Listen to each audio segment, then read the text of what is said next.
భూమితో ఉన్న సెంటిమెంట్ నాకు తెలియదా? భూమి మన ఆత్మగౌరవం అనే సంగతి నాకు తెలియదా? గ్రామంలో మన గుర్తింపు, మన గౌరవం, మన ఆత్మగౌరవం, ఊర్లో మనకున్న భూమి, మనం చేసే వ్యవసాయము ఎన్నెట్లా నాగలి కడతాడు అని అంటే వెనకటికి పిల్లనిచ్చేటోళ్ళు. 20 జతలు ఎట్లు నాగలి కడతాడు అని అంటే వాళ్ళకి పిల్లనిచ్చేటోళ్ళు. భూమి లేనోడికి పిల్లనియాలంటే 10 సార్లు ఆలోచన చేసేటోళ్ళు.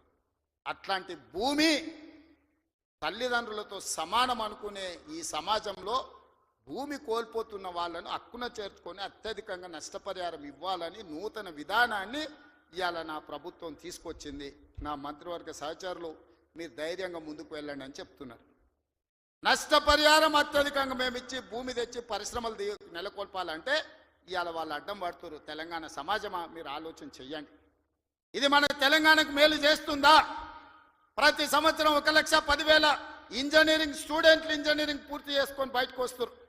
వాళ్ళ ఉద్యోగ ఉపాధి అవకాశాలు ఎట్లి వాళ్ళు మీరు ఆలోచన చేయండి. వాళ్ళ నిరుద్యోగులుగా రోడ్ల మీద వదిలేద్దామా? ఆవారగాళ్ళు అయిపోయి తల్లిదండ్రులకు భారమయ్యి గంజాయి డ్రగ్స్కు బానిసలను చేద్దామా? ఈ తెలంగాణ సమాజ యువతను మీరు ఒక్కసారి ఆలోచన చెయ్యండి. ఆ భూమి నేను తీసుకుపోను, శ్రీధర్ బాబు గారు తీసుకుపోరు, ఉత్తమ్ కుమార్ రెడ్డి గారు అసలే తీసుకుపోరు. భూమి ఏమన్నా సాపలాక చుట్టి సంకలు పెట్టి తీసుకుపోయేదానే? మేమేం చేసుకుంటామే? తిరిగి పరిశ్రమలు పెట్టి పరిశ్రమల ఉద్యోగాలు ఇవ్వాలన్నదే కదా మా ఆలోచన. ఆ ఆలోచనకు ఎందుకు అడ్డం పడుతుండ్రు? 10 ఏళ్ళు మేము సరైన నష్టపరిహారం ఇవ్వండి, భూసేకరణ చేయండి అని మేము సహకరించిన ప్రతిపక్షంలో ఉండి నీకు ఆ కనీస పరిజ్ఞానం కానీ జ్ఞానం కానీ ఎందుకు లేదు చంద్రశేఖరరావు గారు అని నేను అడుగుతున్నా. ఉద్యమకారునంటో 80,000 పుస్తకాలు చదివినోన్నంటో అపర మేధావినంటో ప్రపంచంలో నీ అంత మేధావే లేడు, పోటీ పెడితే 1 నుంచి 100 వరకు నీకే ర్యాంక్ వస్తుంది అంటో ఇంత చిన్న లాజిక్ మిస్ అయినవా చంద్రశేఖరరావు? భూమి సేకరించకుండా పరిశ్రమలు నెలకొల్పలేమని నా నియోజకవర్గం మీద ఎందుకు కక్ష కట్టినవని నేను అడుగుతున్నా. నేనేమో 1,00,000 ఎకరాలు సేకరించలే, 4 గ్రామాలలో కలిసి 1,100 ఎకరాలు నేను భూమి తీసుకుందామన్నది. ఇదో ప్రపంచ సమస్య అయింది. ఇంకా నేను ఢిల్లీ అయిపోయింది, ఇప్పుడు చంద్రమండలం పోతాడంట. ఆయన చంద్రమండలం పోయి ఆడ కూడా ఫిర్యాదు చేస్తాడంట. నువ్వు ఆడ తిరిగి వచ్చినా కుట్ర చేసినందుకు మాత్రం ఊసలు లెక్క పెడతావు కేటీఆర్, నువ్వు అది గుర్తు పెట్టుకో. చూస్తూనే ఎంత గుర్తు ఎగరని అని. ఉయ్యాల ఎంత ఊగినా అక్కడనే వచ్చి ఆగాలి, తెలుసు కదా. ఉర్రిగా అటు ఊగొచ్చు, ఉర్రికి ఇటు ఊగొచ్చు. ఉయ్యాల ఆగాల్సి వచ్చినప్పుడు మధ్యలోనే ఆగుతుంది. యాడ్ కురుకుతాడు, ఎంత దూరం ఉరుకుతాడు? ఉరకని అని చూస్తున్నా. ఉరుకులాట ఏందో చూద్దాం కేటీఆర్ దాని. అందుకే మిత్రులారా, ఈ తెలంగాణ రాష్ట్రాన్ని అభివృద్ధి చేసుకుందాం. రాజన్న సిరిసిల్ల అభివృద్ధి కోసం నిధులు ఇచ్చినాం. ఇవాళ మీ ప్రాంత అభివృద్ధి మా బాధ్యత. 10 సంవత్సరాలలో ఈ తెలంగాణను ఒక గొప్ప అద్భుతమైన అభివృద్ధి చెందిన రాష్ట్రంగా తీర్చిదిద్దుకుందాం. తెలంగాణ రైజింగ్. ఈ దేశంలోని ఏ రాష్ట్రమైనా తెలంగాణను చూసి కాపీ కొట్టాల్సిందే, తెలంగాణ రాష్ట్రాన్ని చూడడానికి రావాల్సిందే. ఆ విధంగా మనం అభివృద్ధి చేసుకుంటూ ముందుకు వెళ్దాం.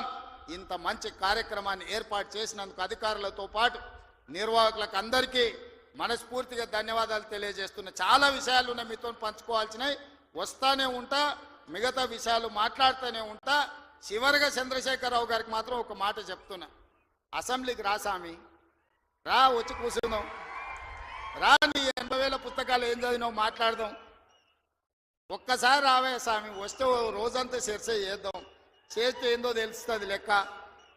మళ్ళొక్కసారి అదేవిధంగా చేనేత కార్మికుల కోసం పని కల్పించాలని మన స్వయం సహాయక సంఘాలు ఎస్హెచ్ గ్రూపులకు 65,000 మంది ఉన్నారు, 65 లక్షల మంది ఉన్నారు.